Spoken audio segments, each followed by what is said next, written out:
Hey, this is Lexi, This is Ari, and you're listening to Hotel Earth.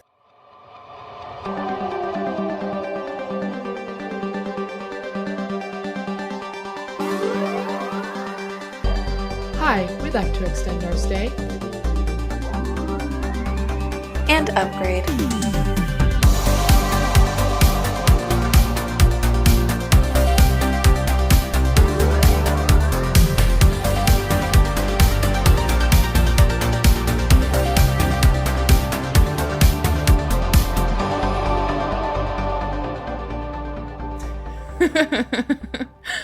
Welcome back, everyone, to our next installment of Book Club.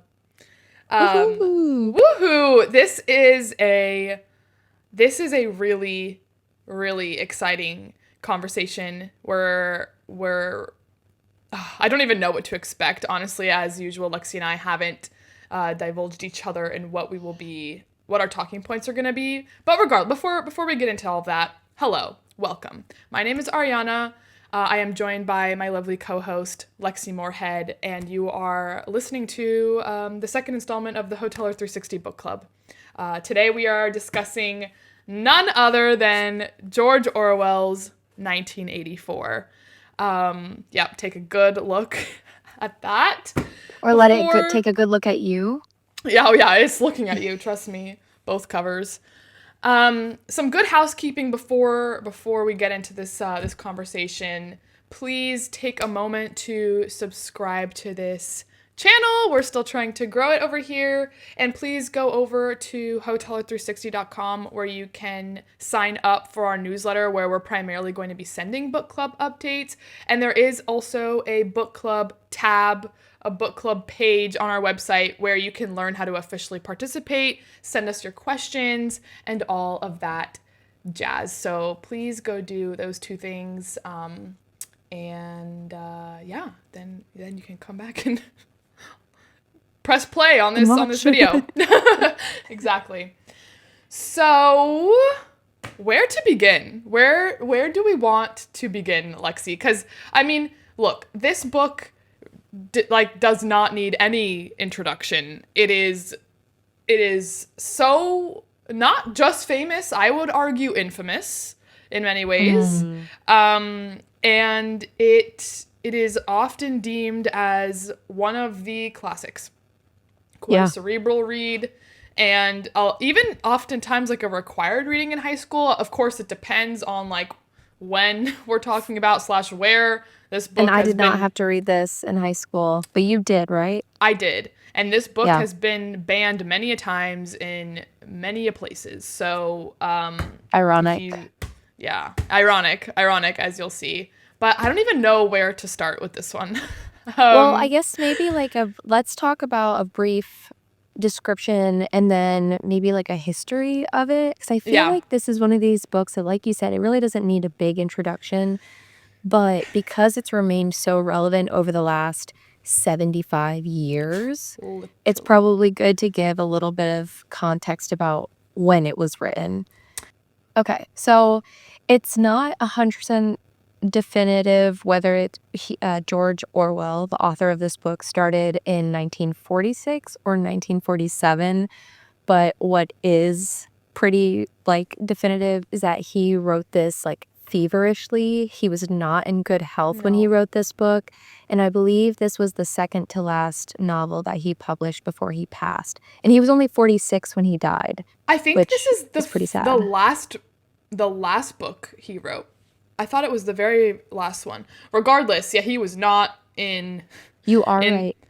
Yeah, regardless, he was not in a good condition. He was basically on the brink of death, which kind of makes a lot of sense given this overall kind of vibe in this book. It's very bleak. It's very just desolate. But it was a good read. I have to say, for my first time reading this, I really enjoyed it. But sort of, I guess, more context. When George Orwell wrote 1984, he was actually living in almost complete isolation, to your point, on the remote island of Jura. So he stayed, basically, from what I was able to find and what you were able to find, in a farmhouse called Barnhill. Very simple. I'm imagining a barn on a hill. I'm thinking And that's like a super newspeak term even. it is kind of giving newspeak. But he like was seeking solitude and allegedly a better climate for his worsening tuberculosis. And Poor thanks dude. to 1984, I know it is really sad. Thanks to 1984, the word Orwellian is a universal shorthand for anything that is repressive or totalitarian. And if you're watching this, you probably understand why that is. His novel remained relevant and will continue to remain relevant. And like I just said a couple minutes ago, it's the 75th anniversary of this novel's publication. And now, maybe more than in decades past, relating to the world Orwell constructs here is actually pretty simple. Like, there are screens everywhere, and cameras everywhere, and microphones everywhere. As I sit here, I'm literally looking at a camera, a screen, and a microphone, and another camera, screen, and a microphone. And I've got another screen and a microphone on my wrist. So it's like a little eerie in that sense, whereas maybe in years before where we didn't have so much technology surrounding us, it might have been a little bit more far-fetched, like a little more Right. futuristic, where now it feels Right. like we're in it. And the near constant surveillance of every single person's movements, speech, and thoughts, like that is kind of giving today's day and age, but that's really what Orwell was trying to construct in his novel. And not only that, but there is like a near one-to-one comparison of government manipulating information and asserting contradictory beliefs between 1984 and what we're experiencing. I guess last thing before maybe Ari can give us a little history lesson is to remind everyone that this is a work of fiction. So with Yeah. that, we'd like to remind that in creative writing, freedom to interpret is almost as important as freedom of speech. So these are our opinions. We have done probably more research than maybe we needed to or was expected of us for this, but, take Yeah. our interpretation of the book with a grain of salt. I really appreciate that comment, and I actually think Orwell himself would really agree with that, because one of the pillars of humanity kind of digging its way out of a future like this is the right to privacy of thought, individuality in expression, and freedom of expression. So I do really appreciate that little note. And with that, I think it would really be silly of us to continue and not give a global context of what was happening at the time when Orwell was writing this classic text. And a fun fact, his name is actually Eric Arthur Blair, and Orwell is a pen name. Was that what it's called? Like a pen name? Yes. Is that right? Is a pen name. He did that to protect his, I guess, the identity of his family, but also to protect his family from potential embarrassment when he was working as a journalist, living amongst the, like the lower class in Paris and in London, I believe, working as a journalist and basically reporting on what life was like from the inside as a person of the lower class and the working class. Mm-hmm. He himself comes from a British imperial family. Yes. They were stationed in Burma for a really long time, and that's actually where he was born. So he saw firsthand what imperialism looked like. He was born like in the thick of it, and he was born to a kind of like middle to upper class family, and they actually even got a lot of their wealth once slavery got abolished, because the English government, when they abolished slavery, gave slave owners like a really fat chunk of like basically subsidy money for for having lost a big chunk of their income. Anyway, so this is kind of like his personal context, but the global context, I think, is equally as important. We are talking post-World War II reality that Orwell lived in during the 1940s, and it was shaped by totalitarianism, war, propaganda, and generally growing anxieties about the future. Yes. It was also the very beginning of the Cold War, and the context is arguably one of the most important things about what Orwell is trying to warn readers about. He, as we said when Lexi was mentioning his, like, the state of his health at the time of writing this, this is a dystopian novel. It is fiction, but it's dystopian. I mean, it was still, I think, meant to inspire people to take action towards a utopian future. I think it's kind of paradoxical in that way, but it is a very, like, it's a rough kind of future to imagine, and I do think a lot of that global context was an inspiration and influence for what he was trying to warn readers against. Here are a few key influences. Totalitarian regimes, as I mentioned. Orwell had already been deeply disturbed by authoritarian governments by this time. He was especially influenced by the Soviet Union under Stalin. I would say partly Nazi Germany under Hitler, but this book is for sure a direct commentary on Stalinism. His own time serving in the Spanish Civil War, I would also say, is a pretty big influence. And then, of course, his time in Burma and working in the British police in Burma. All of these kind of contexts for him served as the groundwork for him really understanding and seeing firsthand what imperialism looks like, but not just that, but what this kind of, like, how both sides of the coin, whether that be the far right or the far left, can turn and become something totalitarian and dangerous.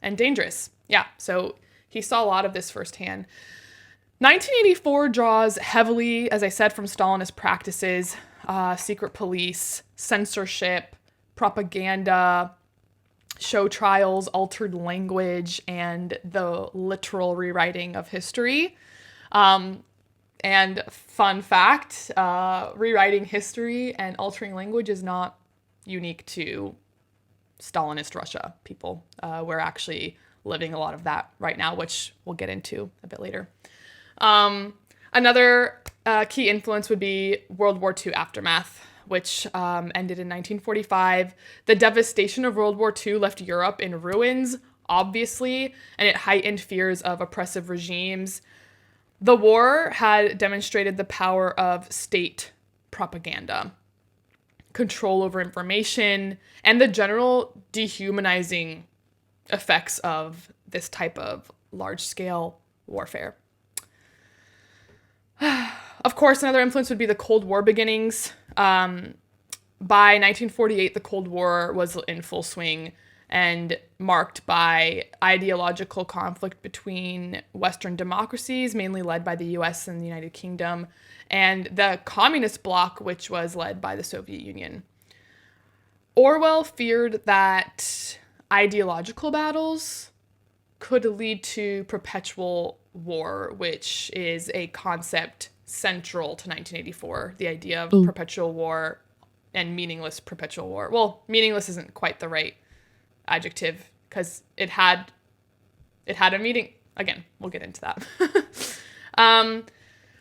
Rise of surveillance technology. The war had advanced technologies used for surveillance and propaganda in a way that the world had never seen before. And Orwell extrapolated this into the idea of telescreens and the idea of Big Brother. Like, there's always someone watching you, someone from the government watching you at all times. Now, there's kind of two sides to that coin. One part being, like, you're supposed to feel safe. But the other part is definitely fear-induced. It's like, you better stay in line because someone's watching you. And finally, I'd like to mention the following influence, I think, on the global context. Well, a global context influence for this book, being Orwell's personal experience in the Spanish Civil War, as I mentioned, which lasted between 1936 and 1939, at least his... I don't know exactly the time period he fought in there. I know it was relatively short-lived because at one point he was shot in the neck and had to like get sent home. Unclear, but point is, Orwell had fought in Spain and witnessed firsthand the manipulation of truth, of purges, like great purges, which we also saw in Stalinist Russia, and the rewriting of history by both fascists and communists. Again, this is both sides of the spectrum here. These experiences heavily shaped his ideas about language as a tool of control, as seen in Newspeak, which is if you guys are not familiar with the term, I'm sure some people watching this haven't actually read 1984, or it's been a long minute since they've read it. Newspeak is essentially the language within the Orwellian, the 1984 universe that... like the party in Oceania. Yeah. It's like a country specific. Exactly. Within Oceania, which is just one of the 3 super states that exists in this universe, that is Newspeak is essentially the new language they're creating that kind of strips it from all emotion, all love and poetry. It strips language to its bare basics to just basically be explanatory and a means of like getting a point across. Do you remember any examples? Well, I think the one that comes to mind is like the good. Well, there's like unperson, for example, yes. Which what means when the government like basically assassinates someone or removes them from society because they're causing problems, they just become an unperson. So instead of saying like violently murdered or assassinated, just dead, it removes all emotion from the word. Unperson is an example of this. There are obviously many others. Words like doublethink, but these are more conceptual. But there's the whole language basically just is, or like when they say like plus good, which means like yes, really excellent, lovely, like awesome. Instead of using these like super descriptive words to describe something in a really animated way, it just means like you just put a plus or a minus in front of something that's good or bad. Anyway. Could go on and on with the examples, but Newspeak is something I feel that we deal with pretty often, also now. And it kind of gives me Trump vibes, like the way Donald Trump speaks kind of gives Newspeak to me. Just the very like reduced language, like repetitive language, and just really simplistic, like lacking kind of a clear example of like literary knowledge or intellect, really. But also just sort of like, I think when you yes, and it's like even the words chosen to be used, like regardless of simplicity, they have a specific connotation or denotation, like already moving away from an entire subset of words. Like instead of, the hell was that? Sorry, some door just like slammed shut and I don't know where that came from. Was that the thought police are? It was like the freaking thought police are in my house. Oh my God. But yeah, anywho, great description. Yes. Yeah. So... And we're gonna talk more about it. We are. This is just the tip of the iceberg. You guys have no idea where this is going. So, one final note on Orwell's personal experience, and how that serves as a good foundation for his like context and influence of this book is he wasn't just warning about fascism or communism taken too far. He was criticizing government, like any government, left or right, up, down, spin around, hop on one leg, that sought to dominate thought and erase individuality. I feel like the idea of self-expression and individuality has been taken a bit. I think it actually even for okay, so now we have this like super progressive kind of progressive liberals who at times will like the far right will get really frustrated with the overexpression of like authenticity and individuality. Like people that I don't even know if it's right to say far left or far right in this sense. Like there just are groups that get frustrated with the other for like being the way that they are, or like taking an idea too far or something like that.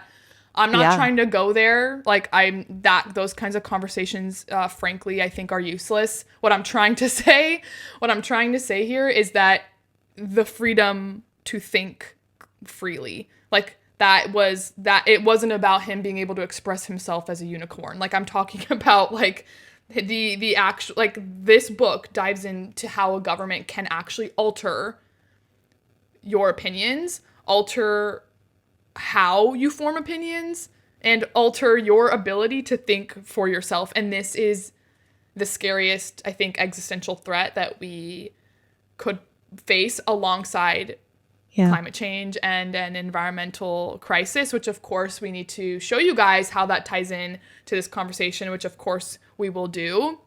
Probably should have made a small announcement at the top that that's what we're going to do here. We're going to draw parallels between the environmental conversation in 1984, but I feel like that was probably pretty obvious. Hi, welcome. I feel like that should be Hotel Earth self-explanatory. Hotel Earth 360. Welcome. I'm so glad you're here. If this is your first time, welcome. If this is your first time, welcome. But yeah, we're environmental girlies. Not that should be a niche thing, but that's what we're doing here. So anyway, with that being said, that's what he was referring to.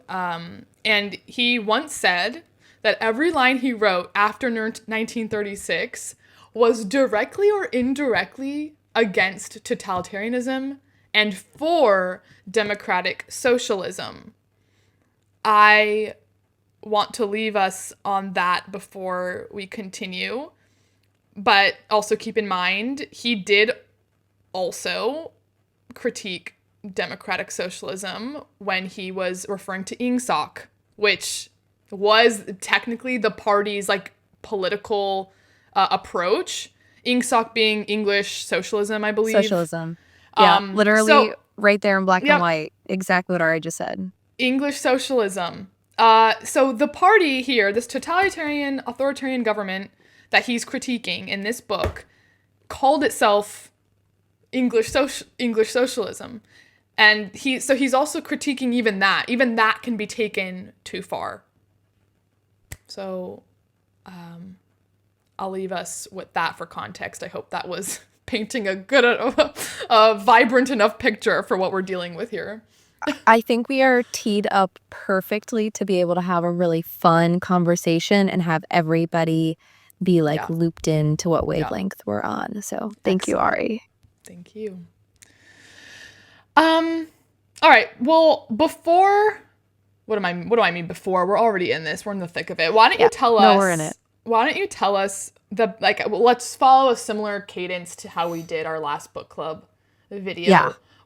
How do you recommend people read this book? And why don't you tell me about your experience with the actual like literature, actually taking the time to read this? Okay, great question.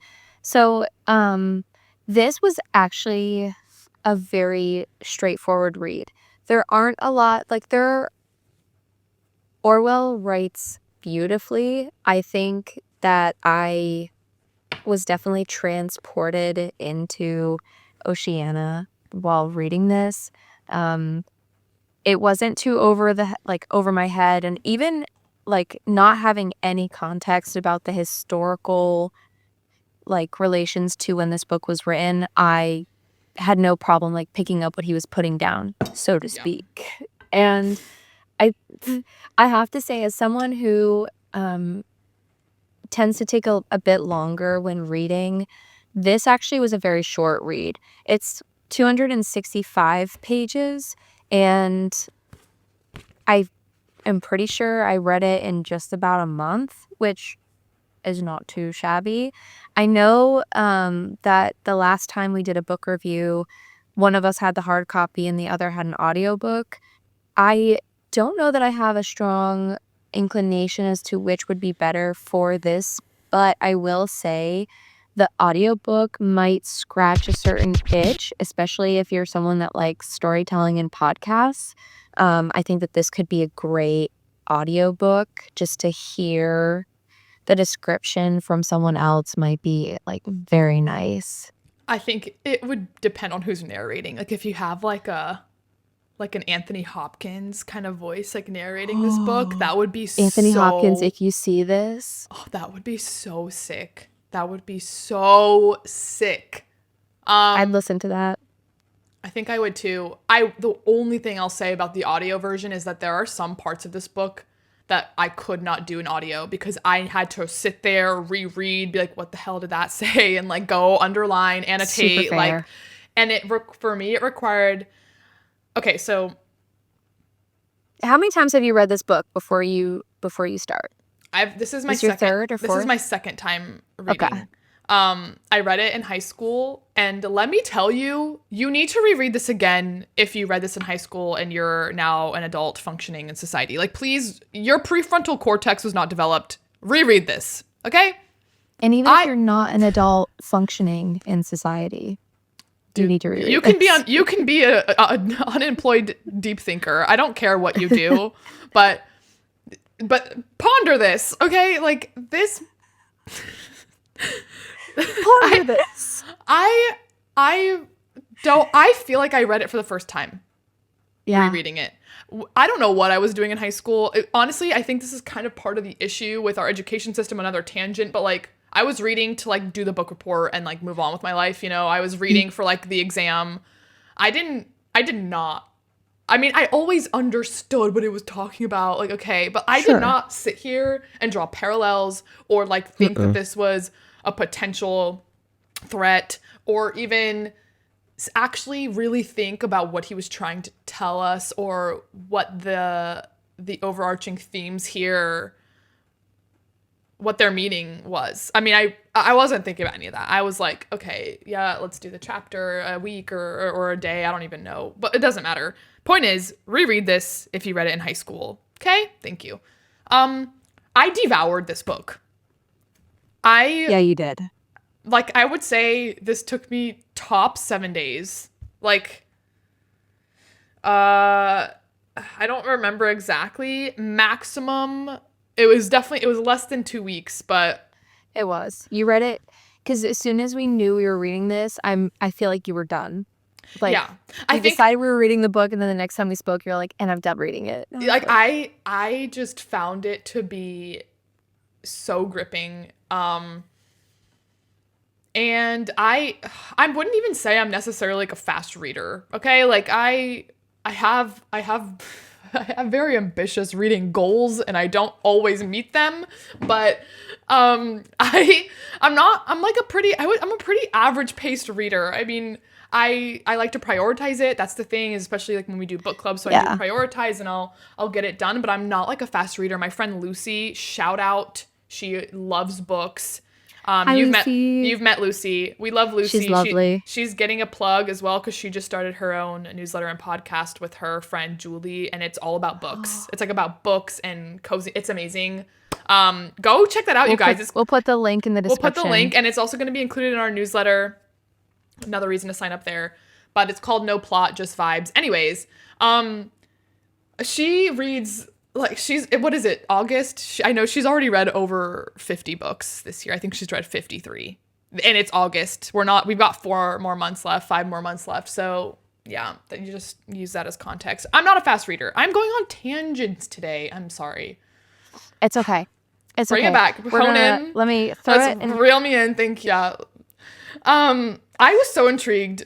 I was gripped. I was hooked. I found it. I think what struck me most was just the concepts, the intellect. It just really got my wheels spinning. I would sit there for hours rereading certain elements, like certain parts of this book, especially the parts that was like ignorance is strength, war is peace, because I was really trying to understand where Orwell was coming from with those.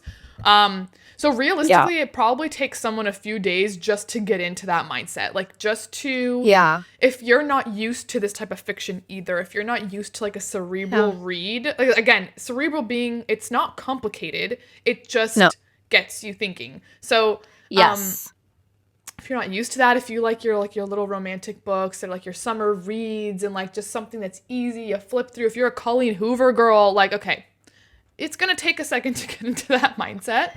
You have to build like a whole world, but it's not that hard to build. You just have to pay attention. Yeah, and it can get dense, but it's not hard. And just, it's just something that it requires a little bit of meditation on what it's trying to say. But so my general advice for this is take your time to process. I think you could do, it depends on how fast of a reader you are. I think this is definitely doable between in a 2-week span. Lexi is a busy bee, so like it makes sense that it took her a little longer. But regardless, like, no, it, like, if you guys knew this girl's schedule, like, she's like, okay, I gotta do the community garden at 5, plant a tree at 7, go to work at 8, come back at 10 p.m., cook dinner. Class from 6 to 9. I'm just like, okay. Well, I mean, with that in mind, I think you've sort of already, like, alluded to your overall vibe reading, but should we do 3 words to describe how we felt / the vibe of the book? As always. 3 words to describe how we felt about the book. I'm probably already used all 3 of these words already. You used one of mine, so... Oh, go on. Tell me.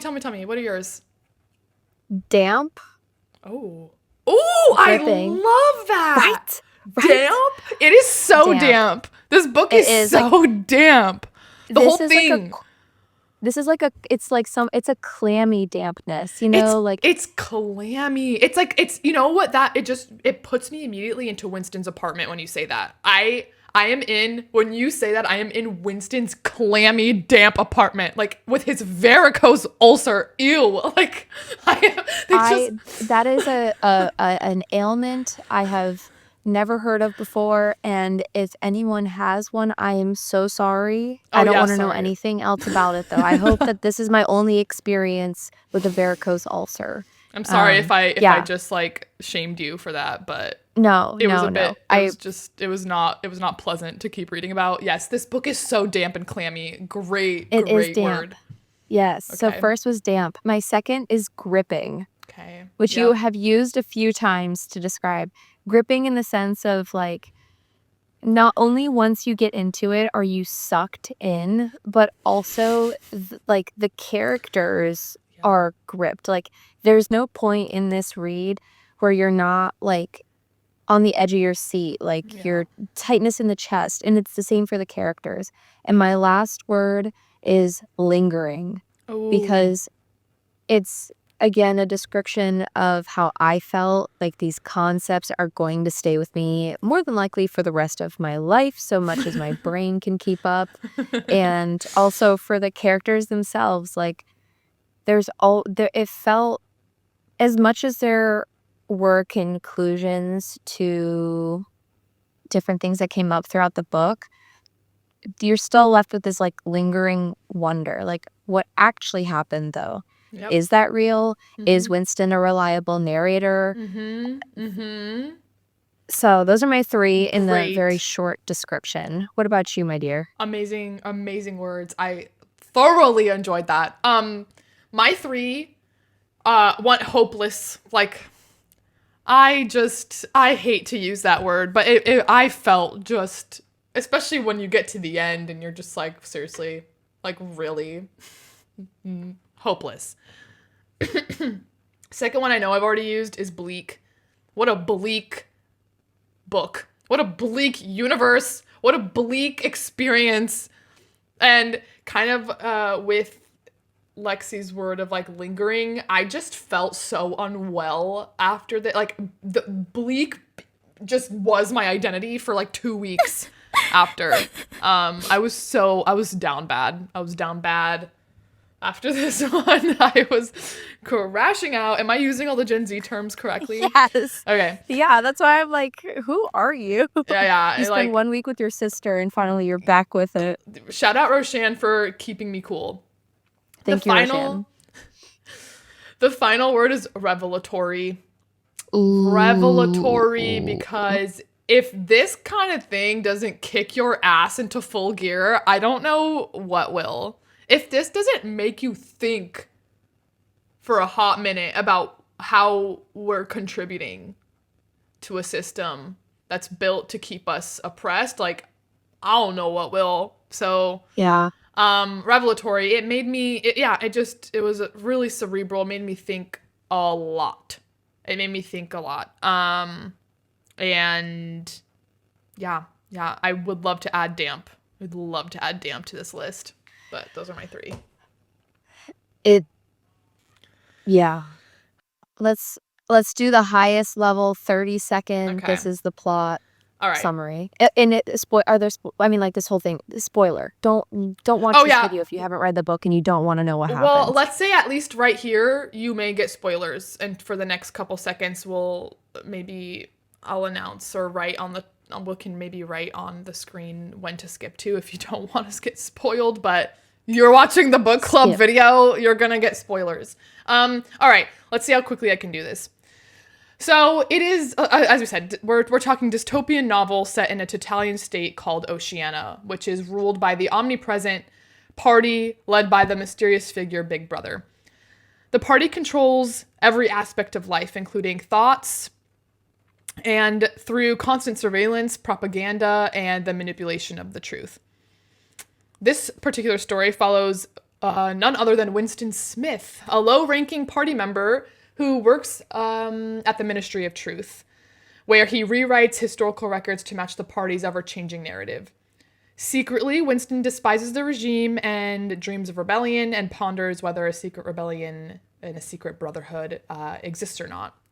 He begins an illegal love affair with Julia, who is a co-worker and also hates the party. And together they seek truth, freedom, and a way to resist the oppressive system. And for a while, they figure it out. They find hope and connection, but their rebellion is short-lived. They are captured by the thought police and brought to the Ministry of Love, where they are tortured and brainwashed in completely unimaginable ways. I've got to give it to Orwell for his creativity. And Winston's New fear unlocked. Yeah, like, whoa. And Winston's spirit is ultimately broken, and he is forced to betray Julia, which is what ultimately breaks him, because he always believed that as long as his love for her persisted, the party would never win over his expression of individuality and individual thought. And the novel ends with Winston as a hollow shell of a man, arguably not even human, and having accepted the party's lies and finally learning to love Big Brother.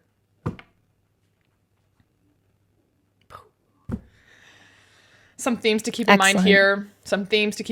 Before we continue and show why we're all here today is surveillance and control. Big Brother is always watching you. Manipulation of the truth. Who controls the past controls the future. Language as power. Newspeak reduces thought itself. Shout out to my favorite character, Syme, who brought that to attention for us. Loss of individuality is the final theme here that I think we should keep in mind. Personal identity is completely erased by the party. It doesn't exist. You are a party member and that's it. You're a cog in the machine. I have to ask, are you Team O'Brien or Team Winston? Okay, hear me out. Hear me out on this. I have a response, but I want to give a trigger warning, okay? I am not into authoritarian tyrants. They're totally repulsive, but I have to say I'm Team O'Brien just because he is one smart motherfucker. And he fooled the fuck out of me. I was unwell. As a character, blew my mind. As a character, he blew my mind. O'Brien sucks and deserves to rot in the pits of hell, but yeah, that was a really cool character. What he did with O'Brien was really cool. I have to agree, actually. I think I'm also Team O'Brien, and same disclaimers. Like, I'm not pro-authoritarianism or totalitarianism. Totalitarianism. Yeah, that one. Can't even say it. How can I like it? Yeah. I think just Winston really turned me off from the beginning of the book. Like, I think when I first started reading, I texted you and I was like, I hate Winston. I don't like Winston. I am not a Winston fan. He grosses me out. Like, actually, just as a human, I find him kind of repulsive.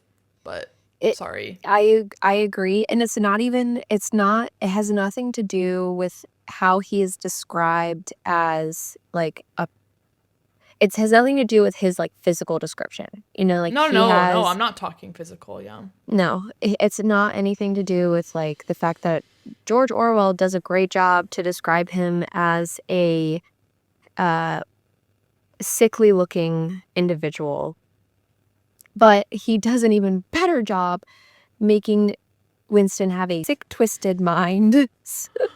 I think like the straw that broke the camel's back, spoiler, is when he described how he wanted to Julia. Oh my God. I was like, I cannot and will not be a fan of someone who is like really excited by the idea of assaulting a person. The thing that's so messed up about that is Orwell really makes it a point to show that particular thought was stemmed from all of the like oppression. Like, it's crazy that like we can drive man to be completely barbaric with their drives and desires and their intentions. Yes, because he's especially not a bad when he guy. was trying to be like, well, he's not a bad guy, but he is. But he is. Yeah. Like he thinks of himself like all high and mighty. But also he thinks about raping people in his fantasies. So, and bashing her head in with a rock. Yeah, and he fully admitted that to Julia too, and somehow she still fucked him. I'm like, all right, girl, do your thing. I think that kind of goes to like the sick and twisted nature of like what these people have been a part of. But exactly. Okay.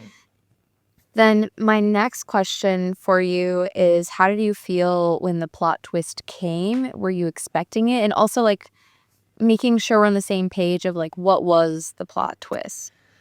It was in the bedroom, right? I remember two plot twists.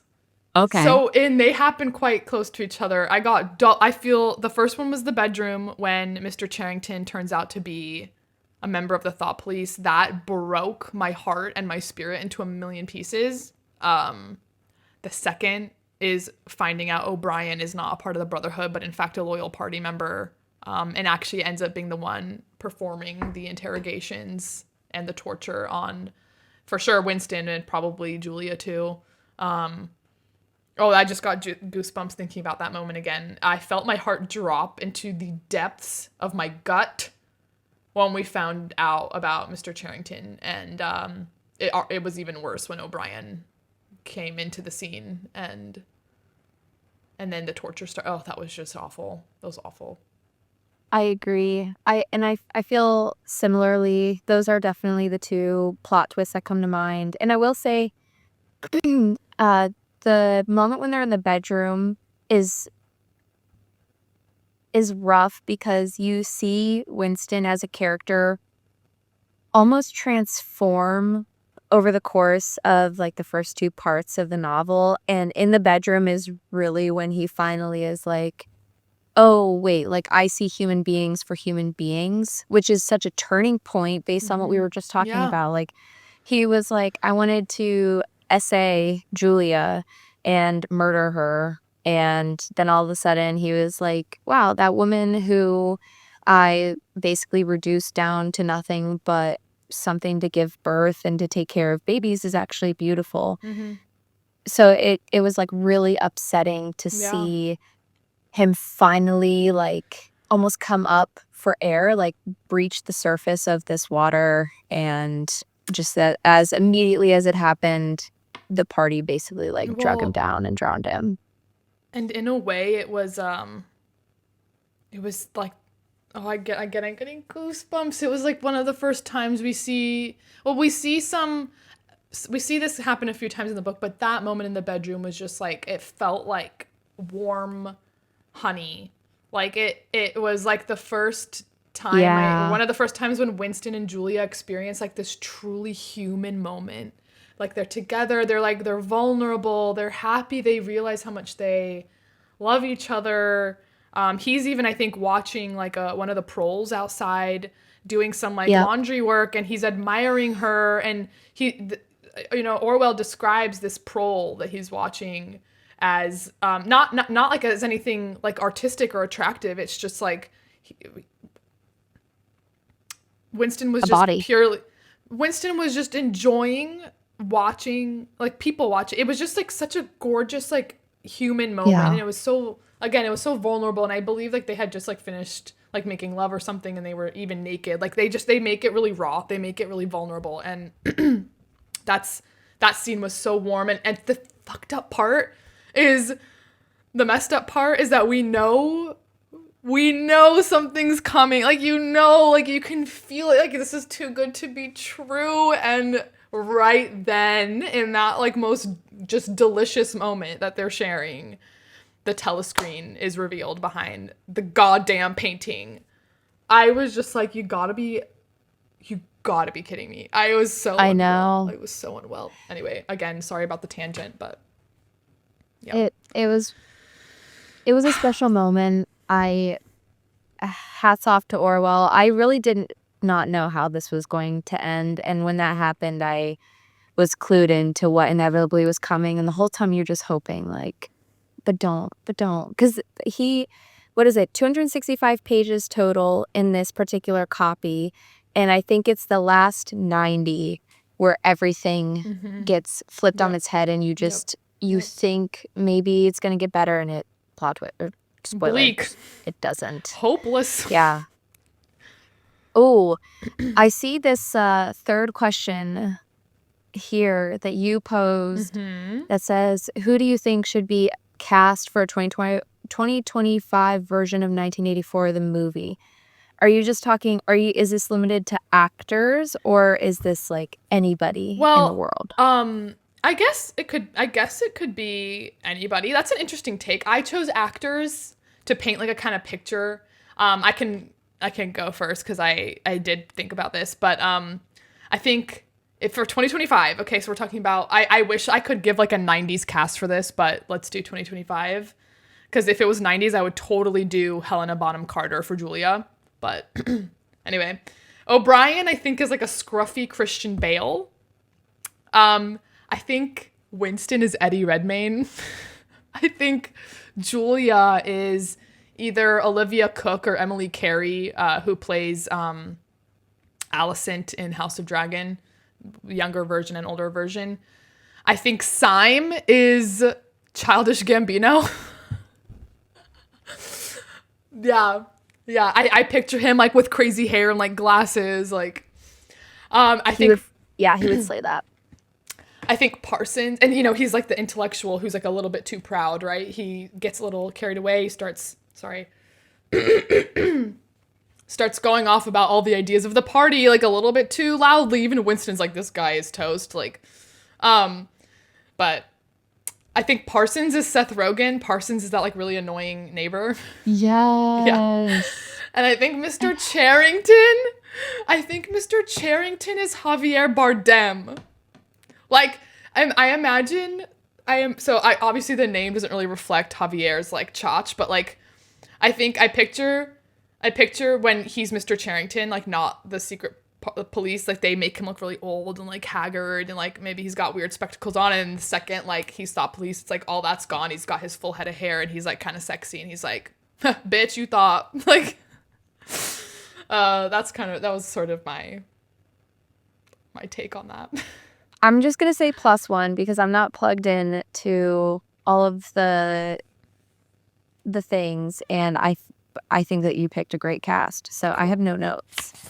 The last question here we're actually going to use as a ramp to get us into why we're here today, and that is, what do we notice about 1984 that is quite prevalent in our current reality? So with that, Ari, if you'd like to take it away with one of the first things that you noticed as drawing comparisons. Okay, so obviously there are lots of parallels, okay? But today I think Lexi and I really want to focus on the environment. When we're kind of drawing the parallels from this, we want to hone in on this topic specifically and show how much politics and the way we choose government and the way we participate in government directly affect our natural world, our resources. So I think that's what I'm going to focus on today, and I am going to pull in real world examples for this. For the purposes of Hotel Earth, we're gonna narrow it down to the environment here. Yeah, I agree. I think both of us took a keen look at it from an environmental lens, and I would say my comments are pretty much housed in environmentalism and more specifically climate change. Okay, so your climate change, interesting. Okay, so this is going to be a really useful conversation for listeners because I didn't necessarily take the climate change route. Let's just dive in. Let's just go in here. Do it. So take us away. What's the throughout the read, the concepts of exploitation, resource depletion, and rationing are prevalent throughout the entire book. It is mentioned in pretty much every element. It is between the lines even. I mean, these people are living in practically impoverished conditions with hardly any food, resources, clothes, anything. And the idea of perpetual war is constant. War is constant in this dystopia. A big part of this is Orwell's firsthand experience, as I mentioned at the top of this recording, living in Burma and working in the British police forces, seeing with his own eyes what kind of environmental destruction transpires under empirical regime. This is a really harsh reality of what conflict actually looks like. While 1984 is a warning and meant, if anything, to inspire the perpetuity of utopian ideologies, whatever that means to you. Again, we're going to give license to the interpreter, but it does this by showing us what life could look like in the dystopia itself, and that includes what the actual natural world looks like if authoritarian and totalitarian governments actually succeed in their political aspirations. So the whole book is described as it's gray, it's gross. This takes place it's called Airstrip 1, which is formerly London, but it's called Airstrip 1 in the book. And it's just gross. It's just described as being, again, the words gray and bleak and colorless, lifeless come to mind. It's all about I can't even say efficiency because there's nothing necessarily even efficient about it. It doesn't work. It's just industrial. It's harsh. It's harsh, and it's not. There's no celebrating of the natural world. There's no mention of green or parks or even clean air or water for that matter. I don't even think they have access to water really. Anytime they take a drink, it's Victory gin, So yeah. Anyway, that's all not really explicit. It's just kind of stuff that I've picked up between the lines. But yeah, unfortunately, we're already seeing some of these elements today. We already have been for a long, long time justifying the exploitation of indigenous lands, of natural resources, of people of the equatorial regions and global south, under the guise and justification of country, of protection of freedom, and for safety of our borders, essentially for peace, right? We are doing all this in the name of peace, which really ties into the war is peace phrase. That's narrative. that's one of the main phrases, one of the main slogans of the party. under Big Brother. War is peace. This is something we see not just every day, but it is our reality. Like we have a lot of people watching this, Alexi and I included, have the privilege of living in this bubble where we don't see what the peace we're experiencing costs. And obviously war itself is destructive, but what is war about? A lot of the times, war is about energy and about resources. I decided as the main kind of parallel here to draw from Orwell to the environmental conversation, I thought that the ongoing conflicts between the global West and the Middle East would be a really good example of this. And the reason for that is both personal and I just think relevant. I think that, well, obviously, I mean, I don't know if everyone knows this. I am half Persian. I'm half Iranian. My dad is Iranian. And it's just the Middle Eastern conflict is just something I've always taken a big personal interest in. And it's just a lot of Middle Eastern conflict, as I'll explain in just a moment, is about oil. It's about fossil fuels. Yeah. So let me dive in here. I would like to draw some clear parallels between 1984 and some of the current day relations between the U.S. or we could say U.S. global West and the Middle East, because a lot of them end up working together. So the first parallel I'd like to draw, and I'll try to make this relatively quick. I know we've already been yapping for a minute, but it is really important, right? It's been good conversation, so this is nice. The first Not nice. parallel, sorry, it's refreshing to talk about. Sorry, I wanted to. Well, I know what you mean. Like, you don't get to have these kind of conversations every day, and I hope people take this conversation as not just about 1984. Like, it is supposed to be applicable to global context. So, first parallel: perpetual war as a tool of control. In 1984, Oceania is always at war, and that is tactfully so. With either East Asia or Eurasia, which are the other two superstates.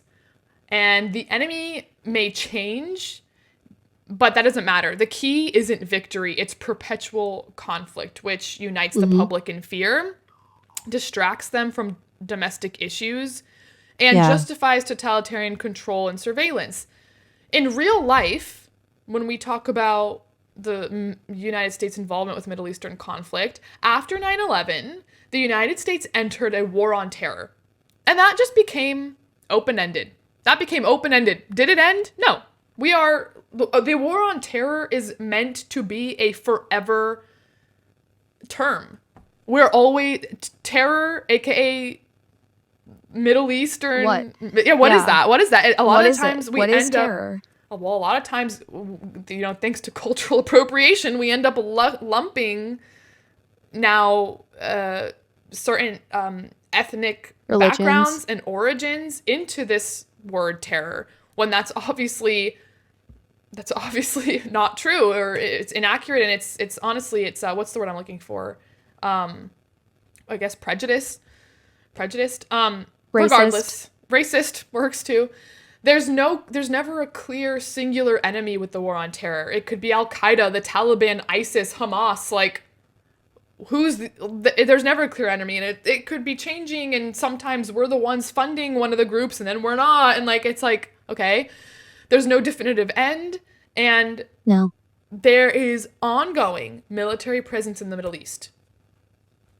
And that didn't just start in 9/11, after 9/11, by the way, which I'll get into. This perpetual war has fueled nationalism and the us versus them rhetoric, which is, what we see in 1984 as well.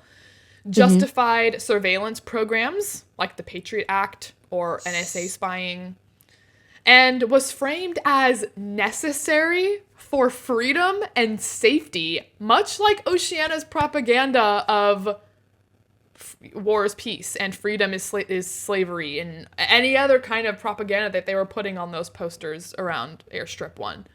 So general parallel I'd like to draw there.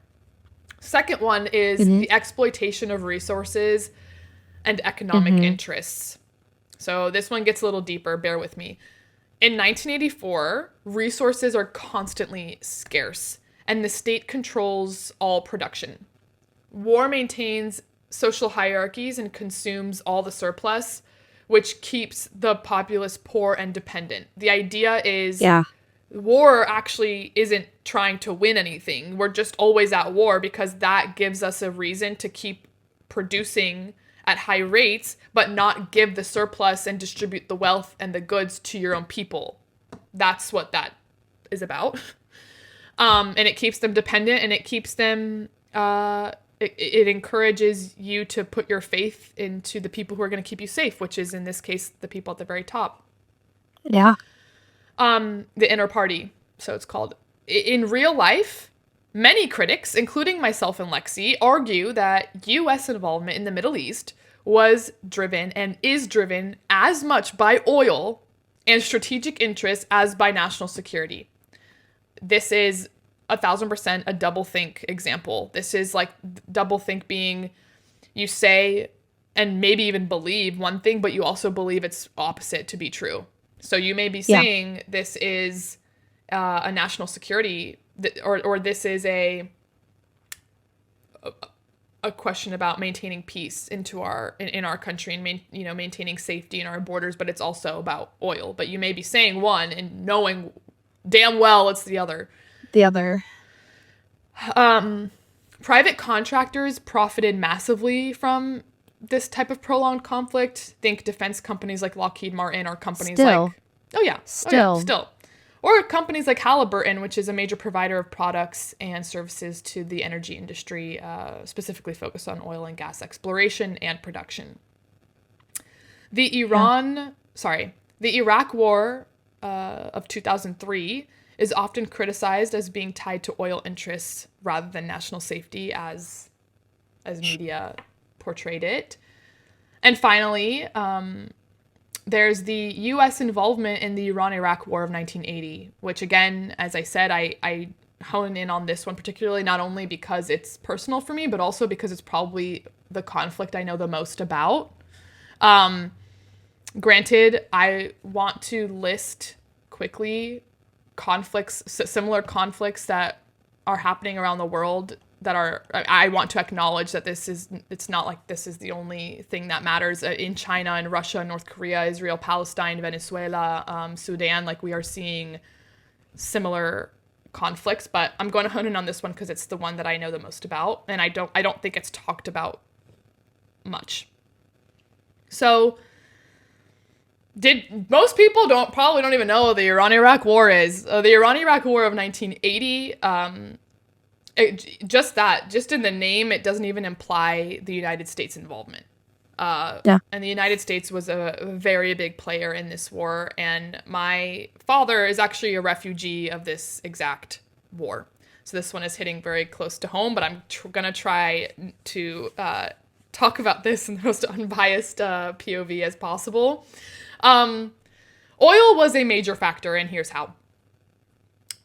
Strategic importance of the Persian Gulf. Just obviously, it holds some of the world's largest oil reserves, and ensuring the free flow of oil from the region, especially through the Strait of Hormuz,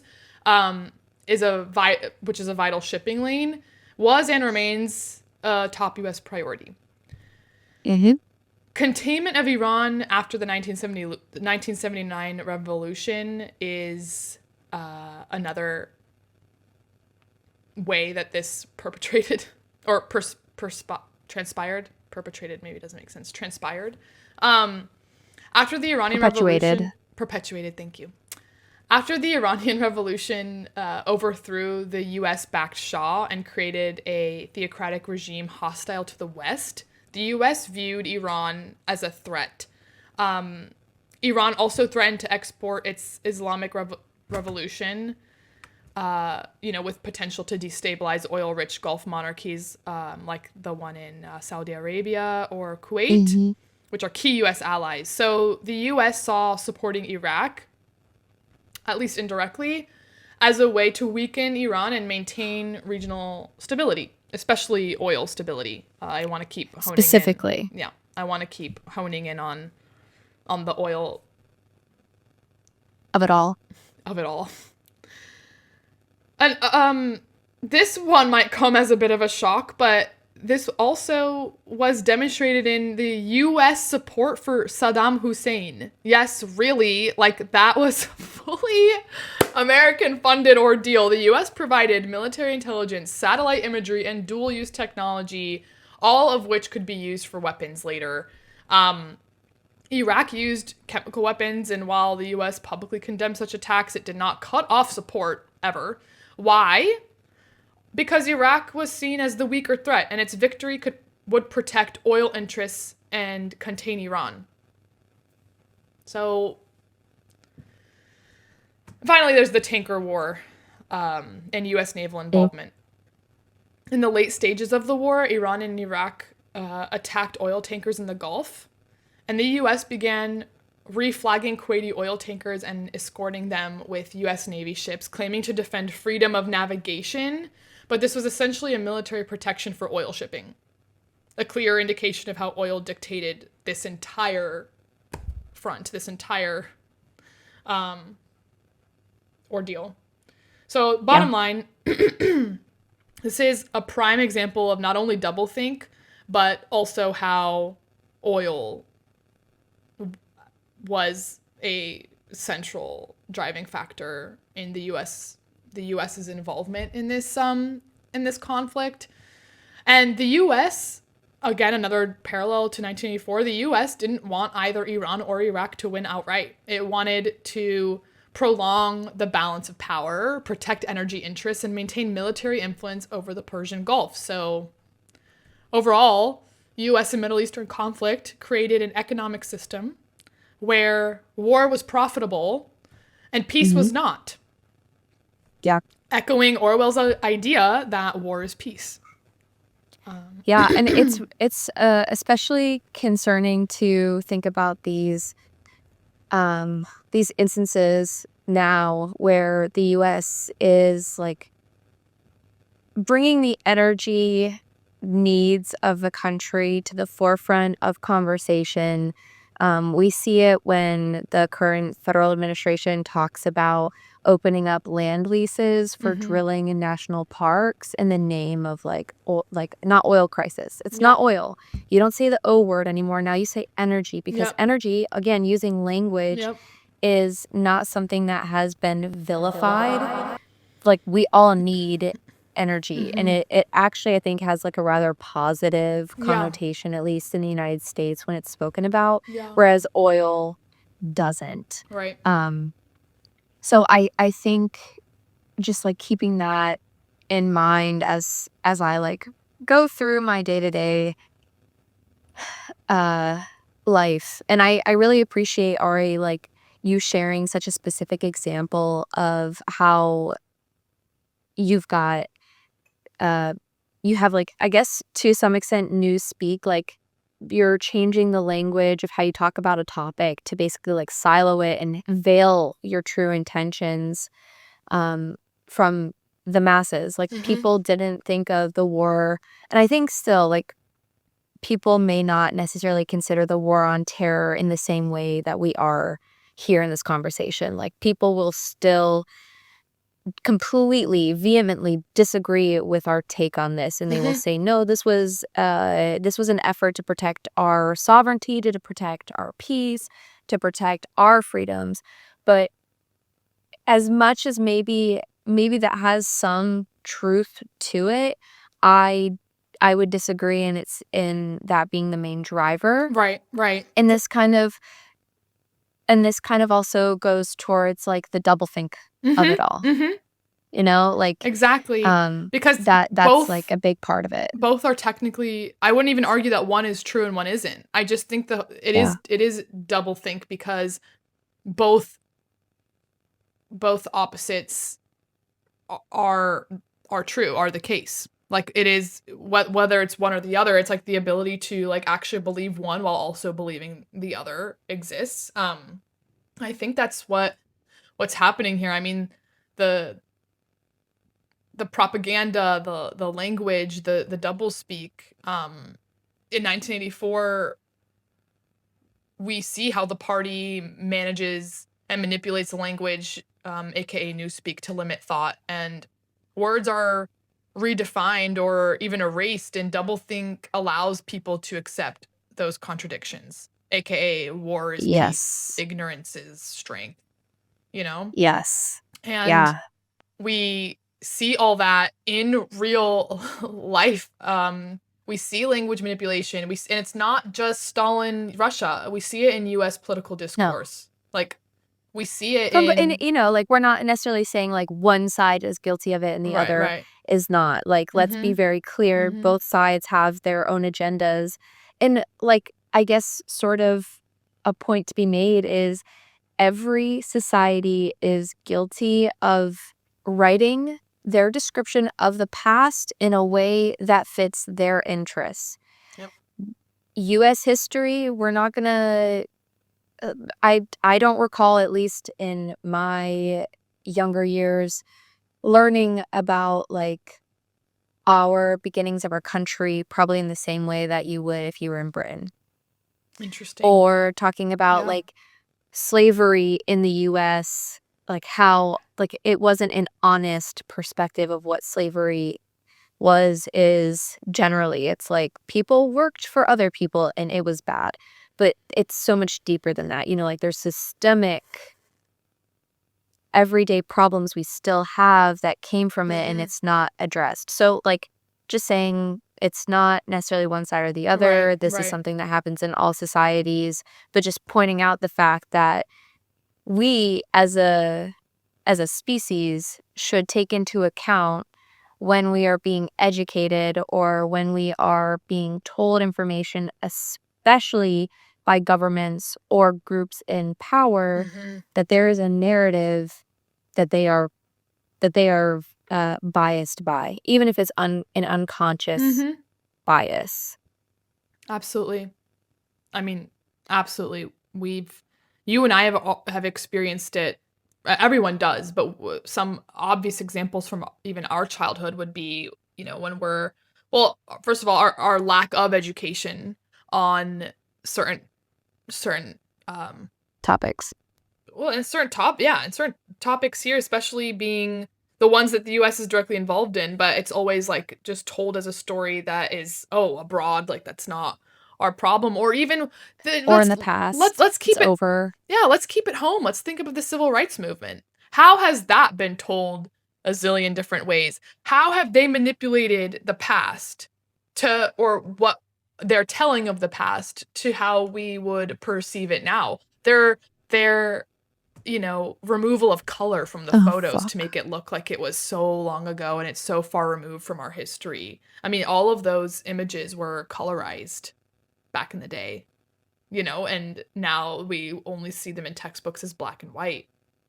Or even how we talk about the past, like there was a very clear right and wrong, and we're all for the progression of equality, when it was a lot more complex of a conversation than that. One of my main example to be drawn parallels of American involvement in Middle Eastern conflict, and how, this kind of ideology in 1984 isn't so far removed from what some of the stuff we see now when it comes to, like, manipulation of media and communications, language, and how it's directly new. Yeah, and how it's directly tied to our natural world. I mean, this whole conflict, whether people like to believe it or not, is centered around energy, to use the newspeak term. But yeah, and I think, like, so I pulled basically, like, 3 main themes, I think is, like, the best way to describe them, regarding environmentalism in this read. Join Lexi and Ari as they continue their discussion of 1984 in the next episode of Hotel Earth.